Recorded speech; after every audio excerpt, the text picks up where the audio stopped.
for the truth. বিসমিল্লাহির রহমানির রহিম। আসসালামু আলাইকুম। প্রিয় দর্শক শ্রোতা ভাই ও বোনেরা, আপনারা যেখান থেকে আমার এই ভিডিওটি দেখছেন সবাইকে আমার আন্তরিক শ্রদ্ধা এবং ভালোবাসা রইল। প্রিয় ভাই ও বোনেরা, গরিব দুঃখী খেটে খাওয়া মানুষ, রিক্সা চালক, ভ্যান চালক, ইজি বাইক বলেন আর রিক্সা চালক বলেন, সবাইকে কিন্তু শ্রম দিয়ে মাথার ঘাম ঝরিয়ে দুবেলা খাবারের আশায় নেমে যান কাজের সন্ধানে, রোজগারের তাগিদে। সেখানে গিয়েও কি তাদের শান্তি আছে? নেই। তাদের শান্তি কবরে যাওয়ার আগ পর্যন্ত থাকবে না, কারণ তাদের দুঃখ কষ্ট বোঝার কোনো মানুষ নেই, দেশের সরকার নেই। যদি থাকতো তাহলে তাদের রাস্তায় নেমে দুমুঠো খাবারের জন্য রাস্তায় গিয়ে আন্দোলন করার কোনো প্রয়োজন ছিল না। তাদেরকে পুলিশ পিটাচ্ছে, আর্মিরা মারধর করছে, আর আর্মিরা হচ্ছেন আমাদের দেশের গৌরব। আমরা তাদেরকে সম্মান করি, শ্রদ্ধা করি, ভালোবাসি, কিন্তু সেখানে গিয়েও তারা সঠিক বিচার পাচ্ছে না। ঢাকা সিটিতে ইজি বাইক এবং অটোরিকশা চালকদের আন্দোলনের বিষয়টি শ্রমজীবী মানুষের জীবিকা, নগরীর পরিবহন ব্যবস্থা এবং সরকারি নীতিমালার মধ্যে একটি জটিল সংঘাত উপস্থাপন করে। এই আন্দোলন নিয়ে ব্যাখ্যা বিশ্লেষণের জন্য কয়েকটি গুরুত্বপূর্ণ দিক বিবেচনা করা প্রয়োজন, না হলে বিবেকের কাছে নিজেকে ছোট মনে করা হবে। চালকদের অভিযোগ ও দাবিগুলো হচ্ছে, ইজি বাইক ও অটোরিকশা চালকদের মূল দাবি হলো শহরের বিভিন্ন এলাকায় চলাচলের অনুমতি দেওয়া, আইন শৃঙ্খলা বাহিনীর হয়রানি বন্ধ করা, উচ্চ হারে চাঁদাবাজি তাদের কাছ থেকে বন্ধ করা। কারণ তারা খেটে খাওয়া রিক্সা চালক, অটোরিকশা চালক, খেটে খাওয়া শ্রমজীবী মানুষ।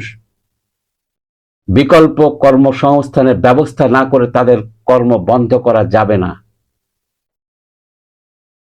তাদের অভিযোগ, সড়কে নিয়ন্ত্রণের নামে তাদের চলাচলের সীমাবদ্ধতা আরোপ করা হচ্ছে, অথচ কোনো বাস্তবসম্মত সমাধান প্রদান করা হচ্ছে না।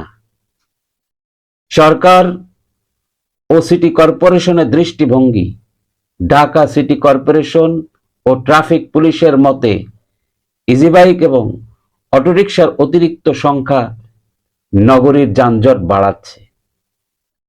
নিরাপত্তা, আইন শৃঙ্খলা বজায় রাখতে এগুলোর নিয়ন্ত্রণ প্রয়োজন, এটাও যেমন ঠিক, তাদের কর্মসংস্থানের ব্যবস্থা করাটাও ঠিক।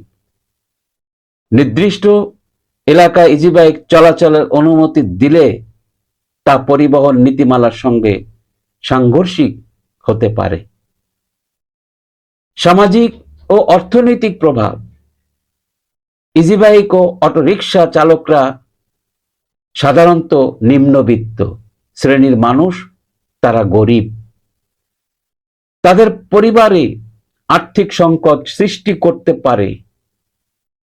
অন্যদিকে শহরের যানজট ও পরিবহন অবস্থার উন্নয়নের স্বার্থেও সুষ্ঠু পরিকল্পনা প্রয়োজন, কিন্তু সেই সুষ্ঠু পরিকল্পনার কথা আমরা ভুলে যাই।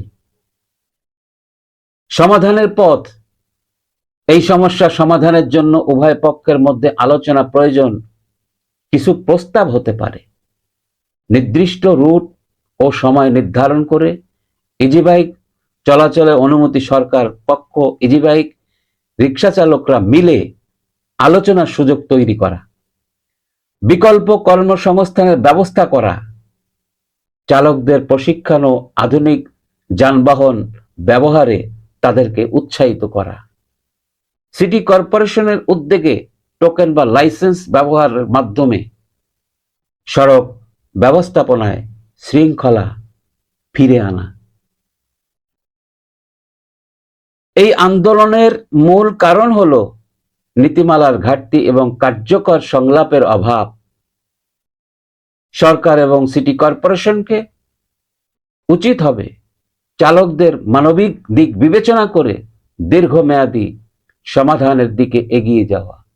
আন্দোলনকারী চালকদের উচিত শহরের সবার জন্য সুবিধাজনক সমাধান খুঁজতে সরকারের সঙ্গে সহযোগিতা করা।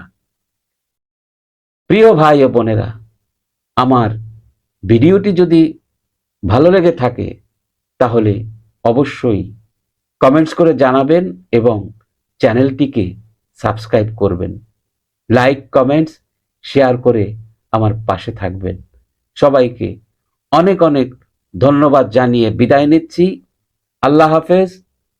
আসসালামু আলাইকুম।